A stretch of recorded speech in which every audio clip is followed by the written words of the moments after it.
കേരളത്തിലെ ഏറ്റവും കൂടുതൽ ഇപ്പോൾ ഫേസ് ചെയ്യുന്ന 1-2 കാര്യങ്ങൾ ഞാൻ പറഞ്ഞത് എംപ്ലോയ്മെൻറ്റ് റിലേറ്റഡ് ആണ്. അതായത് ഒന്നാമത്തെ കാര്യം അറിയാലോ, സാലറി പെൻഡിങ്, ഈ സാലറി ഡിലേ, ഈ ടൈപ്പ് സാധനങ്ങളുണ്ട്. ഒന്നാമത്തെ കാര്യം പറയാനുള്ളത് ഈ എംപ്ലോയറിനോടാണ്. ഇവർ ഓൾറെഡി സാലറി കണ്ടിട്ട് വേണം എംപ്ലോയീസിനെ സെലക്ട് ചെയ്യാൻ. ഓക്കെ, അല്ലെങ്കിൽ ഒരിക്കലും എംപ്ലോയീസിനെ എടുക്കാൻ നിൽക്കരുത്. എംപ്ലോയീസ് കൂട്ടും തോറും വളർച്ച കൂടും, അതൊന്നല്ല. ഓൾറെഡി ഇത് കാണണം, ഈ പൈസ കണ്ടിട്ട് വേണം എംപ്ലോയീസിനെ സെലക്ട് ചെയ്യാൻ. ഓക്കെ, കാരണം പ്രോഫിറ്റ് മാത്രമല്ല, ഈ പ്രോഫിറ്റ് കയറുന്നതോറും ഇവർക്ക് സാലറിയും കൊടുക്കണം.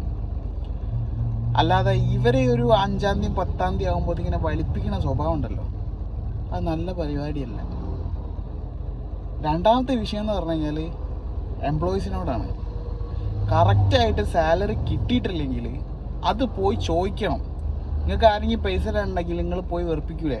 വെറുപ്പിക്കുന്ന ആൾക്കാരൊന്നും അറിയില്ല. പോയി വെറുപ്പിക്കണം, ചോദിക്കേണ്ട സമയത്ത് പോയി ചോദിക്കണം, അല്ലെങ്കിൽ ഇത് കിട്ടൂല.